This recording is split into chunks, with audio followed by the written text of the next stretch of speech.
When the British Army reached the town of Mons in August 1914, they immediately began constructing defensive positions. However, these were a far cry from the vast network of trenches which would become a defining feature of the war in later years. In this video then, we'll look at how these defensive positions were constructed and how defensive action was fought in 1914. When an area had been selected for defence, the first decision made by commanders was where to establish a firing line.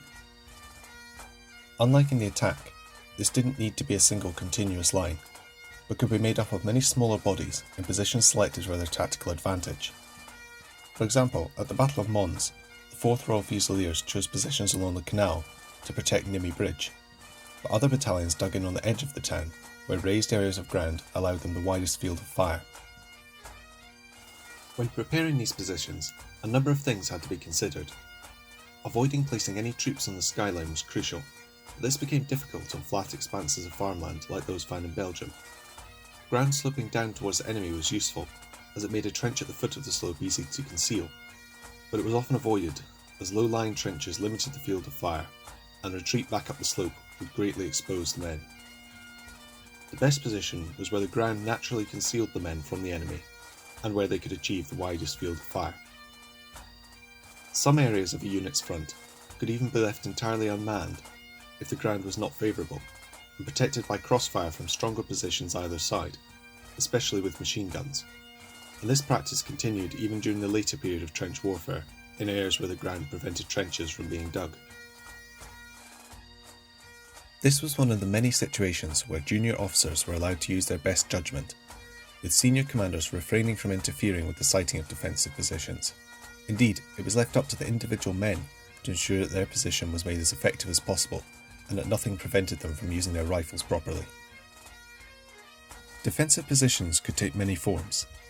The most well known, of course, were trenches, but in 1914 the emphasis was always on using what bulletproof cover was already available to avoid useless digging, and so fortified buildings and cover built above ground from rocks or earth heaped against hedges were also extensively used.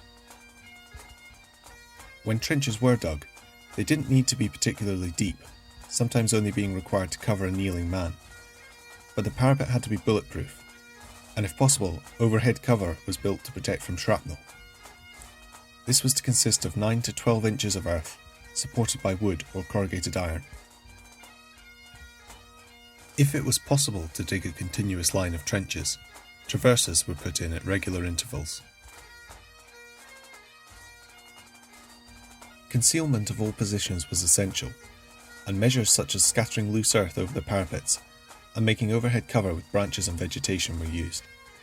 The idea behind this was not only to surprise the attacking force, but also to conceal defences from reconnaissance from the air, which had been highlighted as a very real danger during the pre-war 1912 and 1913 army manoeuvres. Important points, such as bridges and crossroads, and areas where the enemy could advance without being seen, known as dead ground, were blocked with barbed wire, a tactic which would eventually become a major feature of the Great War. Bridges could also be demolished if necessary, but usually the permission of the local authorities was sought first. Isolated positions, known as field redoubts, were also often constructed. These were posts which allowed the men within to fire in any direction and were intended to be able to hold out even after the enemy had advanced beyond them. These were the forerunners of the strong points found in trench lines later in the war. The next step was to work out the distance to any prominent objects in the landscape, to assist with firing at the correct range. If there was time, these would be marked to make them easily visible to the men, or range cards would be issued which detailed these features and distances. Provision was also made to ensure they fired in the correct direction if they were forced to man the defensive positions at night, sometimes by marks with luminous paint, or just by positioning loopholes and parapets to naturally point their rifles in the correct direction. It was also important to clear the field of fire of anything which might give the enemy cover or block the defender's view, and so crops and undergrowth were often cut down and smaller buildings demolished. Captain Arnold Guide of the 2nd Battalion, the South Staffordshire Regiment, remembered the preparations for the defence of Mons. There was not time to construct a trench as laid down in the Manual of Field Engineering. Each man had to scrape with his entrenching tool as big a hole as he could before the enemy came upon him. The field of fire had to be cleared. Any refuge behind which the enemy might lurk within 200 yards of the trenches had to be cut down. Sheaves of corn standing upright presented the first problem for defence. Another vital consideration for defence was the clearing of paths through which a retreat could be made if necessary, and this was often achieved by cutting through hedges and demolishing fences, so that a retirement from these defences could be made in a straight line without delay. At night, smaller groups of men on outpost duty protected the main force in positions beyond the firing line, but in addition, a dummy firing line manned by a small number of men could be made in front of the main one in order to confuse and delay the enemy. These men would then retire as the enemy advanced and take up their positions in the main line. Cavalry could also be used in this role, and were particularly useful, as this usually caused the enemy to deploy prematurely and reveal their plan. Behind the firing line, further preparations for battle had to be made. A body of troops were always held in reserve to reinforce the firing line, and it was desirable to house these men in deeper trenches, with overhead cover, to prevent them from being shelled.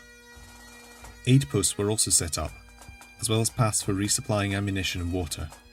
It was a complex system, but one that could be set up in a matter of hours, and which was undoubtedly effective.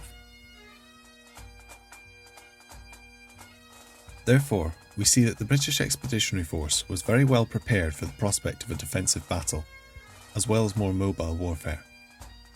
Their extensive training in musketry was invaluable in these static positions, and every consideration was made to give the defenders the tactical advantage. The study of how these defences were sited also presents yet another example of the independence allowed to junior commanders in the field, and really shows just how modern warfare had become.